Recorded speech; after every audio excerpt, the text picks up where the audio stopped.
El pasado jueves 21 de marzo por la madrugada detuvieron a Sebastián Barreiro, hijo de la vicepresidenta de la República, Verónica Abad, quien al momento se encuentra en Israel con el insólito encargo de buscar la paz. A Barreiro, la Fiscalía lo investiga por un presunto hecho oferta de tráfico de influencias dentro de las oficinas de la vicepresidencia en Quito. Y como aún hay cabos sueltos, ha despertado la suspicacia de si el caso se mueve entre lo jurídico y lo político, Lenin. Andrea, vamos a revisarlo con Esteban Ron, abogado por la Universidad Católica del Ecuador, máster en Democracia y Gobierno por la Universidad de Salamanca. Además, es magíster en Comunicación Estratégica por la Universidad Andina. Abogado Ron, buenos días, bienvenido a Contacto Directo. Muy buenos días, Lenin. Gracias por la invitación, siempre honrado por esto. En lo legal, la investigación por presunto tráfico de influencias contra Francisco Barreiro, hijo de la vicepresidenta de la República, ¿alcanza a tocarla? ¿A ella, a Verónica Abad? Definitivamente, Lenin, y creo que hay dos variables en este sentido. La estrictamente política, que es la influencia que la figura de la vicepresidenta tiene per se por el escrutinio público al que está sometida, y obviamente el lado humano también. ¿Qué es lo que sucede con el lado humano? Que es una variable un poco más social, es que la vicepresidenta, al estar con funciones diplomáticas de servicio en el exterior fuera del país, esto es en Israel, obviamente va a sentir una necesidad y hasta una impotencia a efectos de lo que está pasando con su hijo. Entonces, tal vez si es que nosotros mezclamos las dos variables en este sentido, la social humana y la política, podemos empezar a especular un poco con los números que pueden jugarse a futuro de cara a una posible campaña electoral del presidente Noboa, presidente candidato, todavía no lo sabemos, por la aplicación de un artículo en específico, Lenin, que es el artículo 93 del Código de la Democracia, que establece que en este caso, cuando un servidor público sea designado o de elección popular mientras está en campaña, tiene que pedir una licencia sin remuneración y hacer el encargo correspondiente, en este caso, a la figura que tendría que suplir la presidencia, en este caso a la vicepresidencia. Entonces, es una situación compleja de cara a un posible escenario electoral, Lenin. Ahora, pero antes de entrar en lo político, las responsabilidades son personales, usted lo conoce perfectamente, sin embargo, para que el hijo de un funcionario público tenga influencia en un estamento, debe contar pues con algún aval. Eso es algo que se debe aclarar en el proceso, ¿no?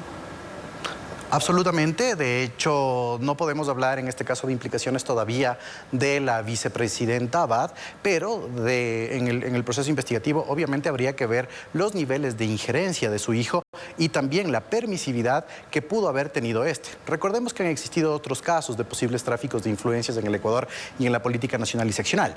¿Qué es lo que sucede en este sentido? Que sí se debe aclarar cuáles fueron los índices de comprobación respecto de lograr al objetivo, que en este caso es el tráfico de influencias. Se habla de que posiblemente el hijo de la señora Abad estuvo realizando alguna situación con el ofrecimiento de cargos de la propia vicepresidencia de la República, pero sin embargo esto habría que ver si es que se logró materializar y efectivamente existieron beneficios a personas particulares o en su defecto alguna requisición de un bien o servicio que pudo haber sido beneficiado, por ejemplo, a un contratista. Todavía no lo sabemos, pero obviamente de cara a lo que se viene, la vicepresidenta Abad tendría que aclarar la situación, porque el estamento de la administración pública corresponde a ella, no a su hijo.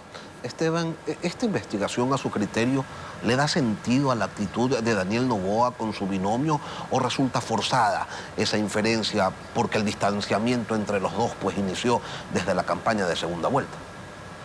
El distanciamiento entre los dos, de hecho, Lenin, si es que nosotros hacemos una línea histórica progresiva y una secuencia evolutiva del discurso, ni siquiera es remontable a la segunda fase electoral en el balotaje, sino que la relación estuvo rota desde la primera fase electoral, desde la campaña en primera vuelta. Recordemos inclusive que ni siquiera existía una concordancia con los pueblos y territorios que estaba visitando cada uno de estos y tampoco respondían a una estrategia política. Y obviamente los puntos de vista con respecto al menos a 3 puntos del plan de gobierno eran absolutamente discordantes en el tema económico, en el tema social y más aún en el tema de la consulta popular. Entonces, poco a poco, La relación se fue fragmentando. Se entiende, obviamente, de un análisis crítico del discurso y de la opinión pública que se rompe definitivamente la relación cuando tiene que ver algo respecto de los fondos de campaña. En este momento todavía no tenemos un resultado que lo pudo haber realizado el Consejo Nacional Electoral en la fiscalización de los fondos de campaña. Pero ya vemos que, por ejemplo, la señora Abad tiene algunas observaciones en el propio Consejo Nacional Electoral en su candidatura seccional previa. Entonces ahí se empieza a romper el hilo de esta relación y obviamente y dentro de la opinión pública se conocía de los supuestos ofrecimientos de la vicepresidenta, entonces candidata a determinados cargos con relativa importancia dentro del esquema de la administración pública. Y eso es lo que cala en el discurso al menos de Daniel Noboa. Estamos hablando No. ¿Sí, no? No de venta de cargos, yo no puedo hacer una aseveración de ese tipo, estimado Lenin, sino que dentro de la opinión pública se habló de que la vicepresidenta había realizado ofrecimientos de cargos relevantes dentro de la propia administración pública. No se tiene conocimiento y, como te digo, eso es dentro de un análisis del discurso y también un diálogo digital, pero no tenemos conocimiento. Ahora bien, estamos en una fase el hijo de la vicepresidenta se encuentra en una fase de investigación.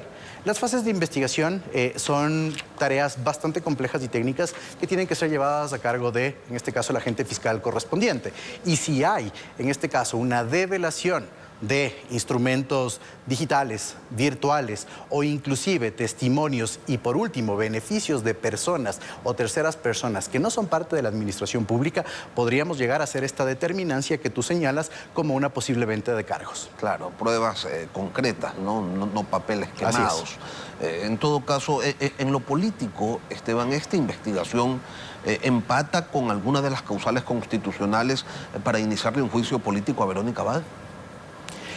Mira, los juicios políticos en este caso y para el caso de la vicepresidenta siempre tienen que empatar con las causales de juicio político, al igual que el presidente de la República. Las causales de juicio político al presidente de la República son por 3 casos específicos y en este caso son presuntos delitos en 3 estatus. Los delitos en contra de la eficiencia o de la administración pública, como lo que pasó con el expresidente Lasso, contra la seguridad del Estado y finalmente delitos de genocidio.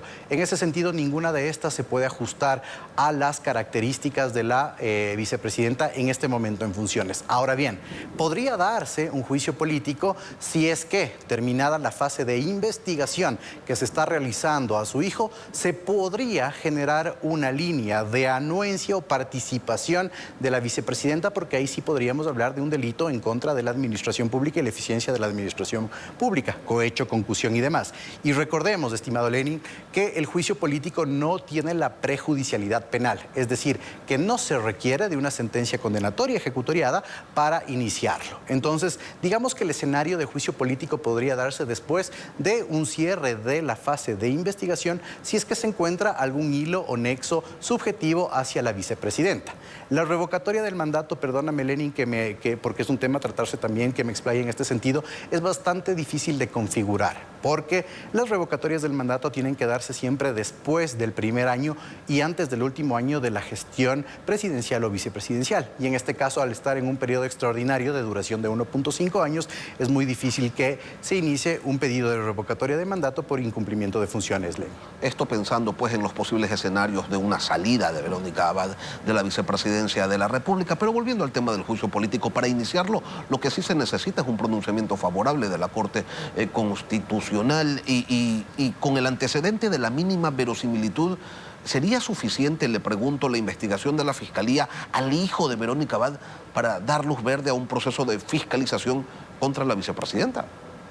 Después del proceso de investigación que lleva a cabo la Fiscalía del Estado, hay ya una etapa de juicio. En este sentido, dentro de la etapa de juicio y una vez realizada la audiencia respectiva, la de formulación de cargos, si es que existiese, Lenin, algún pronunciamiento, indicio o nexo hacia la vicepresidenta podría iniciarse el juicio político, ¿sí? Porque ya estaríamos hablando de una acción u omisión y ya dentro de una formulación de cargos. Y en ese sentido sí se podría configurar, como te decía previamente, el juicio político por la segunda causal que establece la Constitución de la República, que son los delitos en contra de la administración pública o la eficiencia de la misma: cohecho, concusión, tráfico de influencias, etcétera. Pero en este caso tendríamos que esperar todavía a ver cómo va evolucionando investigación y luego la formulación de cargos ante las autoridades jurisdiccionales pertinentes. Teniendo claro que ni la formulación de cargos ni el inicio de un proceso son concluyentes en cuanto a la responsabilidad de alguien en el cometimiento de un delito, ¿no?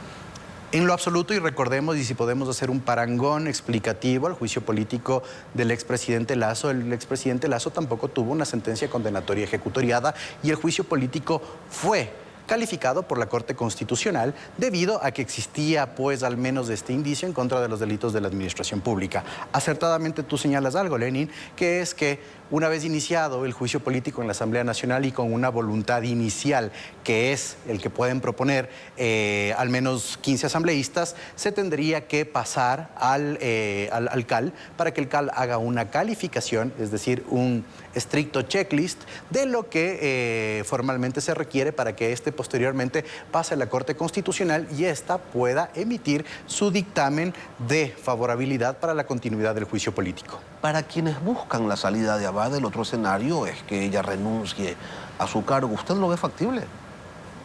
La renuncia del cargo es algo diferente en el caso de la vicepresidenta, porque recordemos que en este caso la vicepresidenta tiene una dualidad en sus funciones, es decir, una dualidad que tiene que ver con el cargo de vicepresidenta y otro como de embajadora plenipotenciaria de Ecuador en Israel. Ahora, ella tendría que hacer una renuncia a la embajada, esto lo hace ante la autoridad nominadora correspondiente, entiéndase Ministerio de Relaciones Exteriores, Canciller Sommerfeld, pero a la vicepresidencia también podría renunciar. Esta renuncia la presenta en la Asamblea. Ojo que también se está posiblemente configurando la figura de abandono del cargo que tiene determinadas particularidades. Ahora, ¿eso del abandono del cargo lo determina quién? ¿La Asamblea? ¿El presidente? ¿Quién? Sí, a ver, hay un abandono del cargo y nuevamente sobre la base de esta dualidad que te mencionaba, estimado Lenin, respecto a las funciones que ejerce dentro de la vicepresidencia y dentro del servicio exterior. La ley orgánica del servicio exterior establece que el abandono del cargo se tiene que dar por un periodo de 8 días y ser declarado por la autoridad nominadora, en este caso, canciller. Ahora, en el caso de la vicepresidencia, existen algunas causales por abandono del cargo que están especificadas en la ley orgánica del servicio público, como por ejemplo la no presentación por 3 días o más consecutivos dentro de sus funciones, tener una sentencia condenatoria ejecutoriada, acceder al servicio público bajo la influencia de sustancias psicotrópicas y etcétera. Estas causales que tienen que ver con un tema un poco más del régimen laboral. Sin embargo, el abandono del cargo, según la Constitución y Ley Orgánica de Garantías Jurisdiccionales en el Ecuador, tiene que ser declarada por la Asamblea y con un dictamen de la propia Corte Constitucional. Es un proceso expedito, pero es la Asamblea la que determinaría el abandono del cargo. Después de la información respectiva de la vicepresidencia, pasaría a la Corte Constitucional para que ésta emita su dictamen en un trámite de no más allá de 48 horas para que posteriormente sea declarada por la propia Asamblea. Pero nuevamente, recordemos que, según el régimen laboral, el abandono implica destitución. Estos son algunos de los escenarios en la novela de Verónica Abad, una novela que no tendrá muchos capítulos por lo que se puede prever. Esteban Ron, experto en democracia y gobierno, gracias por acompañarnos hoy aquí en Contacto Directo. A ustedes por la invitación.